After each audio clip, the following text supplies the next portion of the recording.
राम राम दोस्तों, स्वागत है आप सभी का गेम ऑफ एग्जाम्स हरियाणा में। पार्ट 18 में हमने एमएस एक्सेल की पूरी थ्योरी कवर की थी। आज है पार्ट 18 बी, एमसीक्यू प्रैक्टिस। दोस्तों, ये 30 क्वेश्चंस डायरेक्टली एचएसएससी सीईटी और हरियाणा पुलिस के प्रीवियस पेपर्स और एक्सपेक्टेड पैटर्न से लिए गए। हर क्वेश्चन के बाद में आपको सीधा एक्सप्लेनेशन मिलेगा, नो कंफ्यूजन। एक काम करो, अभी एक कागज और पेन रेडी करो, खुद सॉल्व करो पहले, फिर मेरा आंसर चेक करो। यही मेथड सबसे ज्यादा काम आता है एग्जाम्स की तैयारी और सिलेक्शन में। तो चलो शुरू करते हैं। MS Excel MCQ practice, time set करो 30 questions, 18 minutes. Let's start.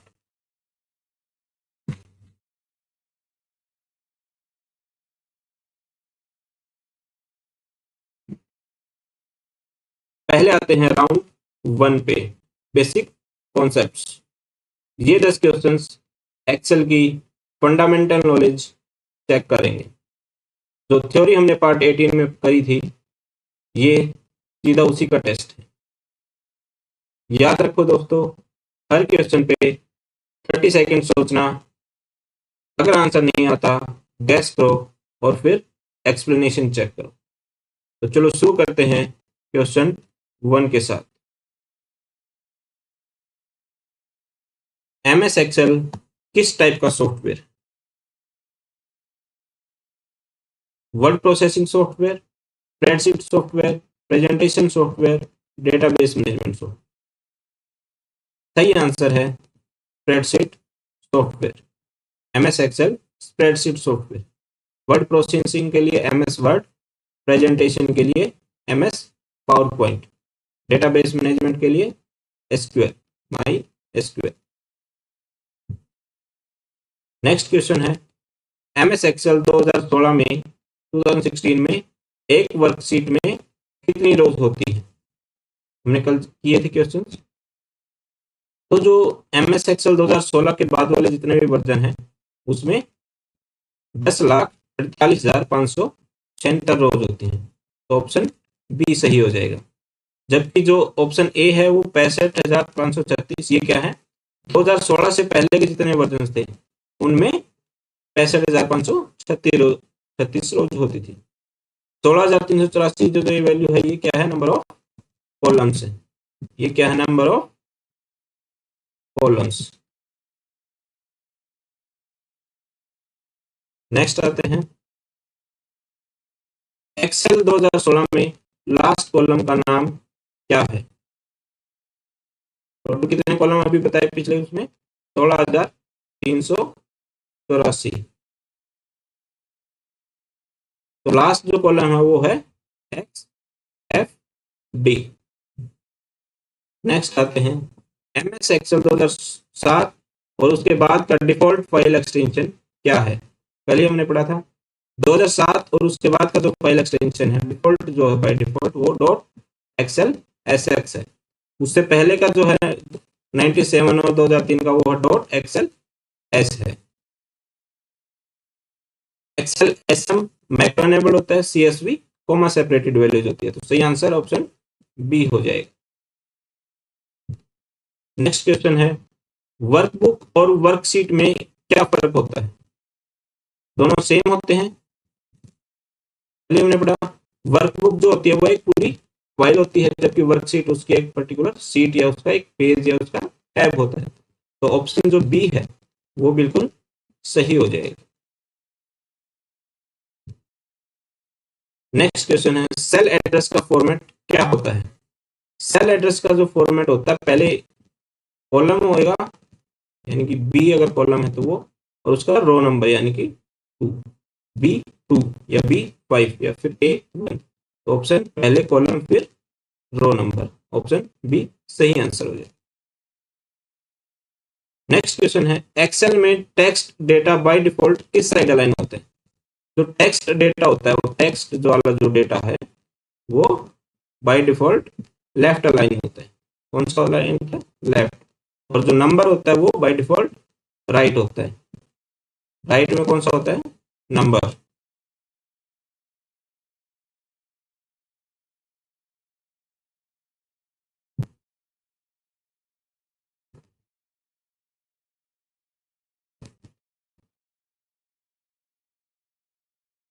Next question पे चलते हैं। सीएसवी का फुल फॉर्म क्या होता है? सीएसवी का फुल फॉर्म क्या होता है? Comma separated values. Comma separated values. इसमें जो डेटा होता है वो कॉमा से सेपरेटेड होता है। इसमें कोई फॉर्मेटिंग नहीं होती, कोई फंक्शन नहीं होता, तो कोई कैलकुलेशन इसमें नहीं होती। सिंपल डेटा को स्टोर करता है। और नॉर्मली जो डेटा हमें डीबीएमएस या डेटाबेस मैनेजमेंट वाले सॉफ्टवेयर में अपलोड करना होता है तो हम सीएसवी फाइल्स का यूज करते हैं। नेक्स्ट क्वेश्चन है, एक्सेल में ऑटो फिल फीचर के लिए कौन सा एलिमेंट यूज होता है? ऑटो फिल, जब किसी कॉलम में जो वैल्यूज हैं वो ऑटो फिल करनी होती है अपने आप नीचे, जैसे कोई पैटर्न अगर उसमें है तो एक फिल हैंडल होता है। फिल हैंडल जो सेल होता है उसके राइट बॉटम पे एक निशान बना होता है, उसको फिल हैंडल बोलते हैं। जब उसको पकड़ के ड्रैग करेंगे तो वो ऑटो फिल हो जाता है। नेक्स्ट क्वेश्चन है, एक वर्कबुक में शीट्स के बीच नेविगेट करने के लिए शॉर्टकट की क्या है? अगर जैसे मल्टीपल शीट्स हैं, शीट 1, शीट 2, शीट 3, तो उनके बीच में अगर नेविगेट करना है तो शॉर्टकट क्या होता है? तो उसका शॉर्टकट होता है कंट्रोल प्लस पेज डाउन और कंट्रोल प्लस पेज अप। अगर अप करेंगे तो प्रीवियस सीट पे जाएंगे और नेक्स्ट सीट पे जाना है तो कंट्रोल पेज डाउन करेंगे। अगर कंट्रोल प्लस पेज डाउन किया तो अगर हम सीट 1 है तो सीट 2 में चले जाएंगे। अगर 2 से 1 में जाना है तो कंट्रोल प्लस पेज अप। अब आते हैं राउंड 2 पे, फॉर्मूलाज और फंक्शंस। ये सेक्शन सबसे इंपॉर्टेंट है। एचएससी सीईटी में 4 से 5 क्वेश्चन डायरेक्टली फॉर्मूलाज से आते हैं। ध्यान से सोल्व करना। एक इंपॉर्टेंट टिप, जब भी फंक्शन का क्वेश्चन आए पहले फंक्शन का काम याद करो, फिर ऑप्शंस देखो। डायरेक्टली ऑप्शंस पे मत जाओ, कंफ्यूज हो जाओगे। तो चलो शुरू करते हैं क्वेश्चन नंबर 11। एक्सेल में हर फॉर्मूला या फंक्शन किस सिंबल से शुरू होता है? तो सबसे इंपॉर्टेंट है, ये क्वेश्चन कई बार पेपर्स में आ चुका है प्रीवियस में, बाकी एग्जाम्स में भी। तो जो एक्सेल में जो फॉर्मूला स्टार्ट करने के लिए सबसे इंपॉर्टेंट है, जो मस्ट है, वो है इक्वल टू का निशान। जब तक इक्वल टू का निशान नहीं लगाएंगे उसके बाद फॉर्मूला नहीं लिखेंगे तो फॉर्मूला वर्क नहीं करेगा। इक्वल टू के निशान के बिना वो क्या करेगा, उसको एज ए टेक्स्ट सोचेगा। तो जो इक्वल टू का जो निशान है वो मस्ट है किसी भी फॉर्मूला या फंक्शन का सिंबल शुरू करने से पहले। नेक्स्ट क्वेश्चन आता है, is equal to sum a1 to a2। ये एक फॉर्मूला अगर हमने लिख दिया, is equal to sum a1 to a2 में जो कॉलन है a1 से a2 के a10 के बीच में, इसका क्या मतलब है? इसका मतलब ये है कि जो ये a1 से a10 पूरी रेंज को सिलेक्ट लेगा। तो पूरी रेंज a1 से लेके a10 तक के जितने सेल्स हैं सबको कंसीडर करना है, तो सबका सम करना है। तो आंसर क्या आ जाएगा? बी। नेक्स्ट क्वेश्चन है, is equal to count a1 से a10 फंक्शन क्या काउंट करता है? तो जो काउंट फंक्शन होता है वो सिर्फ न्यूमेरिकल वैल्यूज वाले सेल्स को ही काउंट करता है। तो आंसर क्या आ जाएगा? सी। जो काउंट ए होता है वो सभी को करता है, नॉन एम्प्टी। जितनी भी सेल्स में कोई भी डेटा है, टेक्स्ट हो या नंबर हो, वो सबको काउंट करेगा। सिर्फ जो एम्प्टी सेल है उनको छोड़ देते हैं। नेक्स्ट क्वेश्चन ये इसी पे आ गया, इज इक्वल टू काउंट ए। अभी बताया जो काउंट ए है वो सभी नॉन एम्प्टी सेल्स को काउंट करेगा। तो ये बोल रहा है कि A1 से A10 में 7 नंबर्स और 2 टेक्स्ट सेल्स हैं और एक एम्प्टी सेल्स हैं। तो रिजल्ट क्या आएगा? अभी हमने बताया कि नॉन एम्प्टी जितनी सेल्स हैं उनको काउंट करेगा। तो नॉन एम्प्टी कितनी है? 7 नंबर्स वाली और 2 टेक्स्ट वाली। 7 और 2 9। तो आंसर क्या हो जाएगा? Option B. और अगर एम्प्टी सेल्स काउंट करनी हो हमें तो कौन सा फंक्शन यूज करेंगे? Is equal to count blank. कौन सा फंक्शन होता है?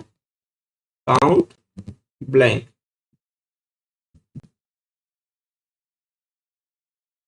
ब्लैंक। ये फंक्शन जो होता है वो एम्प्टी सेल्स को काउंट करता है। नेक्स्ट क्वेश्चन है, एब्सोल्यूट रेफरेंस को डिनोट करने के लिए कौन सा सिंबल यूज होता है? एब्सोल्यूट रेफरेंस, जब एब्सोल्यूट रेफरेंस की बात आती है तो कौन सा सिंबल यूज होता है? Dollar symbol. अगर किसी रो या कॉलम के आगे डॉलर साइन लगा दिया जाता है तो इसका मतलब वो फिक्स्ड रेफरेंस हो जाता है। उसको जब नीचे ऑटो फिल करेंगे या फिर उसको स्ट्रेच करेंगे तो वो वहां पे उस कॉलम या उस रो को फिक्स्ड मानेगा, हर जगह पे चेंज नहीं करेगा ऑटोमेटिक। नेक्स्ट क्वेश्चन है, $A1 किस टाइप का रेफरेंस होता है? Relative reference, absolute reference, mixed reference में कॉलम फिक्स, रो रिलेटिव, रो फिक्स, कॉलम रिलेटिव। अभी जो डॉलर का साइन है वो किसके आगे है? ए के आगे है, और ए क्या होता है? कॉलम। तो यानी कि कॉलम फिक्स्ड है, वन के आगे नहीं है, वन क्या है? रो, तो रो रिलेटिव है। तो आंसर क्या आ जाएगा? सी। ये क्या है? मिक्स्ड रेफरेंस है, कॉलम इसका फिक्स्ड है, रो रिलेटिव, क्योंकि रो जो रो नंबर है 1 उसके आगे डॉलर नहीं है, तो आंसर सी हो जाएगा। नेक्स्ट क्वेश्चन है, इज इक्वल टू इफ, ये कंडीशन वाला क्वेश्चन है। If A1 is greater than equal to 60, अगर A1 60 या 60 से ज्यादा है देन पास, नहीं तो फेल। तो इस फॉर्मूला में अगर A1 की वैल्यू अगर 45 आ जाती है तो रिजल्ट क्या आएगा? तो हम यहीं से देख सकते हैं, ये बता रहा है कि अगर 60 से ज्यादा है तो पास होगा, नहीं तो फेल होगा। अब 45 है तो क्या आ जाएगा? फेल। तो answer B. VLOOKUP formula में वी का मतलब क्या होता है? तो वी लुकअप फॉर्मूला में वी का मतलब होता है वर्टिकल। क्या होता है? वर्टिकल। वी लुकअप में क्या होता है कि जो वर्टिकल जो कॉलम होता है पूरा, उसकी वैल्यूज वर्टिकली जो होते हैं ऊपर से नीचे तक सारी वैल्यूज को चेक करता है, और टेबल के सिर्फ फर्स्ट कॉलम में चेक करता है। फिर आता है, फंक्शन दे रखा है कि VLOOKUP A1 B1 D10 3 false में फॉल्स का मतलब क्या होता है? तो यहाँ पे जो फॉल्स लिखा होता है इसका मतलब है या तो फॉल्स लिखा हो या फिर जीरो लिखा हो, दोनों में से कुछ भी लिखा हो। तो इसका मतलब ये होता है कि हमें एग्जैक्ट मैच चाहिए। जो वैल्यू हमने जो लिखी है, जो ये A1 जो लिखी है, ये वैल्यू वाली चेक करनी है किसमें? B1 से लेके D10 तक के डेटा में। तो जो ये वैल्यू है वो सेम होनी चाहिए, तो एग्जैक्ट मैच होनी चाहिए। ये नहीं कि कुछ चीजें मैच कर रही हूँ, जैसे अगर हम कोई नाम की बात करें तो उसमें कुछ पहला अक्षर ही मैच कर रही हूँ। एग्जैक्ट जो वैल्यू, जैसे अगर हरियाणा है तो पूरा हरियाणा ही मैच होना चाहिए। तो एग्जैक्ट मैच के लिए फॉल्स यूज किया जाता है या फिर जीरो यूज किया जाता है। नेक्स्ट क्वेश्चन है, लेंथ हरियाणा का रिजल्ट क्या होगा? LEN फंक्शन जो होता है वो लेंथ, जो भी वर्ड है उसकी लेंथ काउंट करता है, नंबर ऑफ कैरेक्टर्स को काउंट करता है। तो हरियाणा में कितने कैरेक्टर्स हैं? H 2 3 4 5 6 7, तो टोटल वैल्यू कितनी आ जाएगी? 7। आंसर केस का क्या आएगा? 7। अब कीजिए कि is equals to left Haryana, ये वर्ड है सेल के अंदर, इज इक्वल्स टू लेफ्ट, और ये 3। तो लेफ्ट से 3 कैरेक्टर्स उठाने हैं, लेफ्ट से स्टार्ट करके 3। तो लेफ्ट से शुरू करेंगे तो पहले H आएगा, फिर A आएगा, फिर R आएगा। तो पहले 3 आ जाएंगे HAR, तो आंसर क्या आ जाएगा? B। अगर यहाँ पे 4 लिखा होता तो HARY, 5 लिखा होता तो HRYA, ऐसे चल जाता। अगर 1 लिखा होता तो सिर्फ H देता। अगर राइट लिखा होता तो राइट से 3 लेंगे तो ANA, ऑप्शन A आ जाता। पीछे से स्टार्ट करेंगे।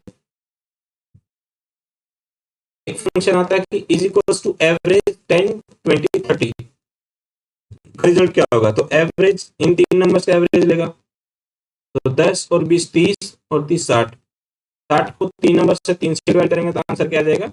20। लास्ट राउंड है दोस्तों, राउंड 3। इसमें मिक्स क्वेश्चंस करेंगे, शॉर्टकट्स के, चार्ट्स टाइप्स के, और व्यू ऑप्शंस या प्रिंट सेटिंग्स के। ये क्वेश्चंस जो होते हैं वो यूजुअली इजी होते हैं, बट ट्रैप में आने के चांस भी ज्यादा होते हैं, तो केयरफुल रहना है। शुरू करते हैं क्वेश्चन नंबर 23 राउंड 3 में। ऑटो फिल्टर जो टॉगल करने का शॉर्टकट क्या है? ऑटो फिल्टर अगर हमें शॉर्टकट से टॉगल करना है, इनिशिएट करना है, तो उसका ऑप्शन होता है control shift plus L.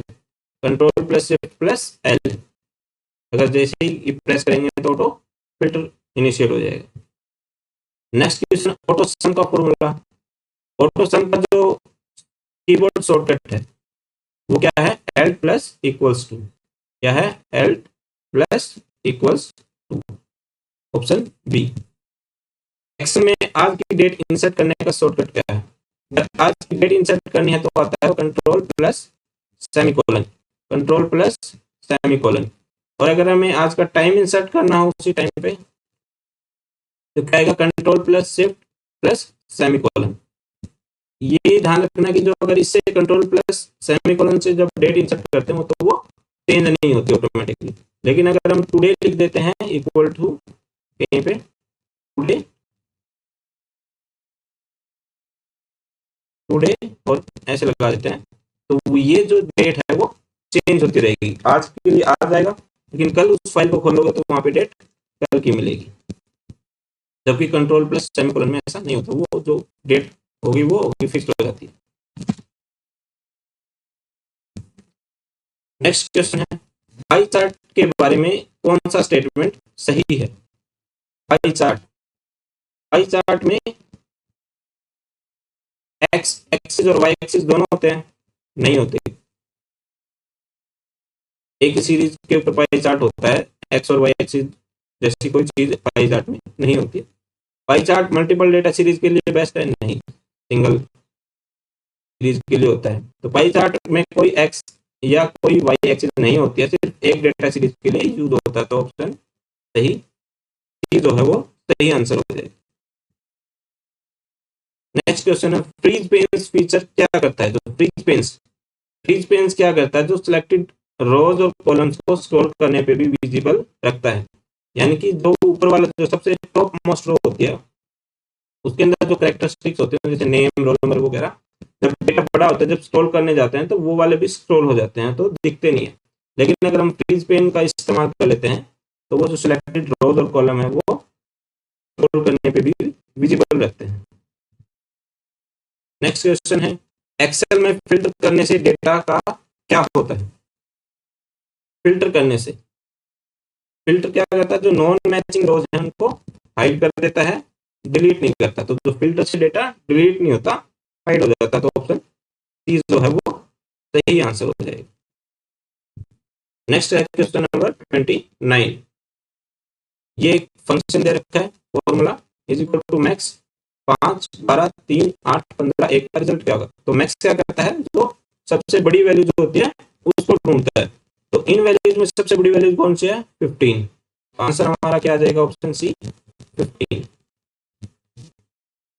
Last question है आज का, क्वेश्चन नंबर 30। एक्सेल में पेज प्रिंट करने का शॉर्टकट क्या है? अगर आपको पेज प्रिंट करना है तो क्या आएगा? Control plus P. Control plus P. Control x क्या होता है? कट करने के लिए।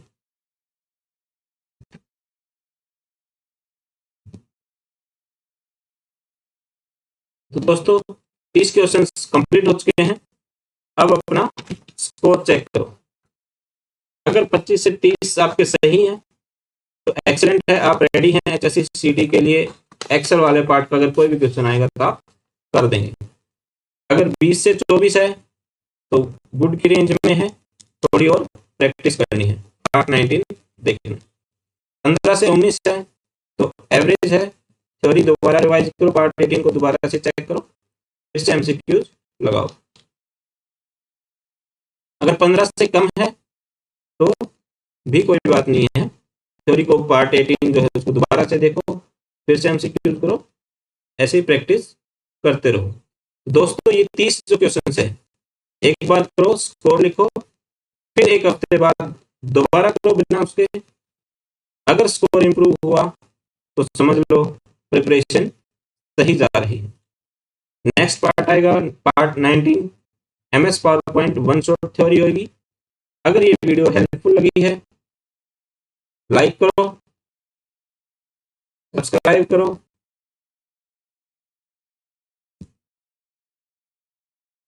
और बेल आइकन दबाओ।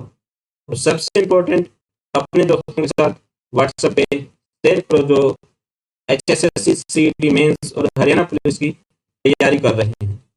कमेंट में बताओ कितना स्कोर आया। मैं पर्सनली रीड करता हूँ सारे कमेंट्स। तो बने रहें गेम ऑफ एग्जाम्स के साथ नेक्स्ट पार्ट के लिए। Thank you.